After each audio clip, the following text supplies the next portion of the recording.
आज आपण मस्त अशी मेथीची भाजी आणि भाकरी बनवणार आहोत. जर माझी मेथीची भाजीची रेसिपी तुम्हाला आवडली तर चॅनलला लाईक करा, कमेंट करा आणि सबस्क्राईब करायला विसरू नका. मेथीची भाजी करायची म्हणलं की सगळ्यात अगोदर आपण डाळ भिजायला टाकायची. त्यासाठी मी इथे हरभऱ्याची डाळ भिजायला टाकलेली आहे. ही अर्धी वाटीपेक्षा कमी डाळ आहे. ती स्वच्छ अशी धुवून नेसून आपल्याला भिजायला टाकायची. त्यानंतर आपल्याला भाजी नेसायची. मेथीची भाजी आणलेली होती, म्हणलं चला झटपट मस्त अशी हिरव्या मिरचीची मेथीची भाजी करूया. तर त्यासाठी सगळ्यात अगोदर मेथी छान अशी आपल्याला नेसून घ्यायची आहे आणि त्यानंतर ती आपल्याला पाण्यामध्ये स्वच्छ अशी कळकळ धुवून काढायची आहे. म्हणजे त्याला माती वगैरे लागलेली असेल ती स्वच्छ धुवून निघते. त्यानंतर इथं आपल्याला हरभऱ्याची डाळ मी भिजत टाकलेली आहे. ते आपल्याला 15-20 मिनटं भिजवत ठेवायची, म्हणजे ती छान अशी शिजून निघते. आणि छान असा लसूण घ्यायचा एक आणि 5 हिरव्या मिरच्या घ्यायच्यात, त्या छान अशा कट करून घ्यायच्यात. ते सगळं झाल्यानंतर कढई आपल्याला गरम करायला मांडायची आहे आणि भाजी पाण्यात ठेवायची, म्हणजे ती स्वच्छ अशी माती वगैरे असली तर ती तळाला जाऊन बसते. इथे मी कढई गरम करायला मांडलेली होती. आता ती कढई छान अशी गरम झालेली आहे. त्यामध्ये मी 2 पळी तेल टाकते.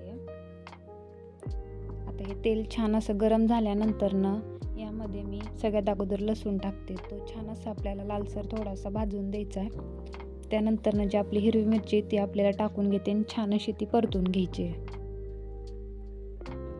त्यानंतर जी आपण भाजी छान अशी धुवून घेतलेली आहे ती भाजी आपल्याला याच्यामध्ये कढईत टाकून द्यायची. सगळी भाजी कढईमध्ये छान अशी टाकल्यानंतर आपल्याला ती छान अशी परतून घ्यायची. सगळी भाजीमध्ये पाणी असतं, त्यामुळं त्या भाजीला पाणी सुटायला सुरुवात होते छान अशी. सगळी भाजी टाकून घेतल्यानंतर उलताना आहे त्या उलताण्याने आपल्याला सगळी भाजी छानशी साईडला सारून घ्यायची आणि पाणीमध्ये राहू द्यायचे, जेणेकरून आपण त्यामध्ये डाळ टाकणार आहे आणि ती डाळ छान अशी शिजून निघते. चला तर उलताण्याने सगळ्यात अगोदर भाजी साईडला करून घेऊया.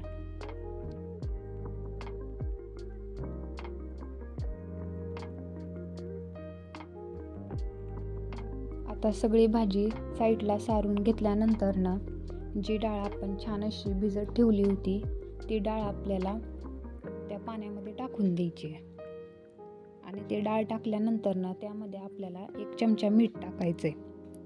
त्यानंतर आपल्याला त्यावरती ताट झाकण ठेवायचे. ताट झाकल्यानंतर 15 मिनटं आपल्याला भाजी छान अशी झाकून ठेवायची, जेणेकरून त्या भाजीला छान असं पाणी सुटतं आणि ती भाजी सगळी एकजीव होते. त्यानंतर छान असं आपल्याला सगळं मिक्स करून घ्यायची. भाजी मिक्स करून घेतल्यानंतर आपल्याला परत 10 मिनटं झाकण ठेवायचे.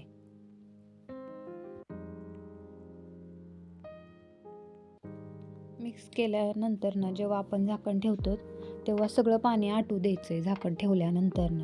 आणि ज्या टायमिंगला सगळं पाणी आटलेलं असेल त्या टायमिंगला आपल्याला शेंगदाण्याचा कूट त्यामध्ये टाकून घ्यायचा आहे आणि परत 5 मिनटं झाकण ठेवायचे, म्हणजे आपला कूट आणि भाजी एकजूट होते आणि त्यानंतर आपली भाजी छान अशी शिजून निघलेली असते. मग झाकण आपल्याला ठेवून द्यायचे 10 मिनटं. त्यानंतर गॅस बंद करून टाकायचा आहे. चला तर आपली मस्त अशी भाजी छान अशी शिजून निघलेली आहे. तुम्ही पण झटपट अशा पद्धतीने भाजी बनवू शकताय.